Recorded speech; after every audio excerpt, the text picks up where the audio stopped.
আসসালামু আলাইকুম দর্শক।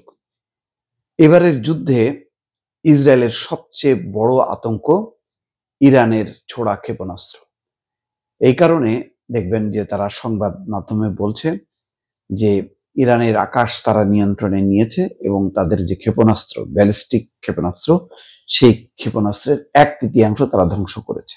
কিন্তু বাস্তবতা কি? বাস্তবতা হলো এই, রাত নামলেই ইসরায়েলিরা আতঙ্কিত হচ্ছে, ইসরায়েলের শাসক গোষ্ঠী ভয়ে লুকাচ্ছে, স্বয়ং নেতানিয়াহু সহ ইসরায়েলি মন্ত্রীরা বাংকারের ভিতরে ঢুকে যাচ্ছে। কোনোভাবেই ইরানি ক্ষেপণাস্ত্র তারা প্রতিহত করতে পারছে না। তাদের যে আকাশ প্রতিরক্ষা ব্যবস্থায় কি আয়রন ডোম, সেটা ব্যর্থ করে দিচ্ছে ইরানের অত্যাধুনিক ক্ষেপণাস্ত্র। ফলে ইরানের অধিকাংশ যেই ক্ষেপণাস্ত্রগুলো লক্ষ্যবস্তুতে আঘাত হানছে।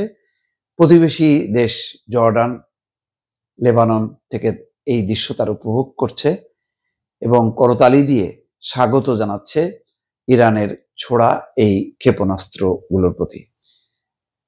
কোনোভাবেই এটি প্রতিরোধ করতে পারছে না, সেই কারণে মরিয়া হয়ে আক্রমণ চালাচ্ছে ইসরায়েল। বলা হচ্ছে ইসরায়েলের আকাশ প্রতিরক্ষা ব্যবস্থা আয়রন ডোম ভেদ করে একাধিক স্থাপনায় আঘাত হানতে সক্ষম হয়েছে ইরান। দুর্ভেদ্য এই ব্যবস্থা ব্যর্থ হয়ে গেছে ইরানের শত শত ক্ষেপণাস্ত্র এবং ড্রোনের কাছে। কিভাবে এই অভেদ্য ব্যবস্থাকে হার মানিয়েছে ইরান জানিয়েছে তাদের রাষ্ট্রীয় সংবাদ মাধ্যম পার্স টুডে। সংবাদ মাধ্যমটি বলছে, ট্রু প্রমিস 3 অভিযানে ইরানের ইসলামী বিপ্লবী গার্ড বাহিনীর মহাকাশ এবং বিমান শাখা ব্যাপক এবং সুনির্দিষ্ট ক্ষেপণাস্ত্র হামলার মাধ্যমে ইসরায়েলের দখলকৃত ভূমির গভীরে আঘাত হানছে, যা ইসরায়েলের নিরাপত্তা কৌশলকে সম্পূর্ণভাবে বিপর্যস্ত করেছে এবং তেল আবিবকে হতবাক এবং আতঙ্কিত করে তুলছে।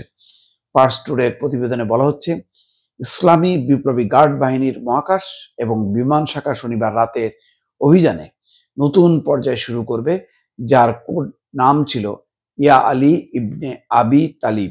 এই অভিযানে ব্যাপক এবং সমন্বিতভাবে ইসরায়েলের কৌশলগত লক্ষ্যবস্তুতে আঘাত হানা হয়েছে। এই অভিযানটি ব্যালিস্টিক ক্ষেপণাস্ত্র এবং আত্মঘাতী ড্রোনের সমন্বয়ে বাস্তবায়িত হয়েছে।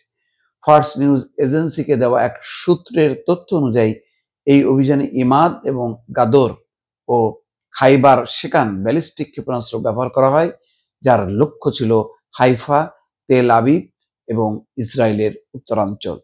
ইসরায়েলের তেল শোধনাগার, বিদ্যুৎ সরবরাহ কেন্দ্র এবং বিমান বাহিনীর জ্বালানি সরবরাহ কেন্দ্রগুলোকে সুনির্দিষ্টভাবে আঘাত করাই এই ক্ষেপণাস্ত্রগুলোর নির্ভুলতা এবং শত্রুর প্রতিরক্ষা ব্যবস্থার গভীরে প্রবেশ করার ক্ষমতাকে প্রমাণ করে।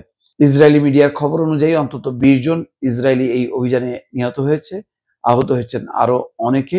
দখলকৃত ভূমির উত্তরাঞ্চলে শহরগুলিতে প্রকাশিত ছবিগুলোতে ব্যাপক বিস্ফোরণ, হাইফার তেল স্থাপনায় অগ্নিকাণ্ড এবং সামরিক অর্থনৈতিক অবকাঠামোয় ব্যাপক ক্ষয়ক্ষতির প্রমাণ দেখা যায়।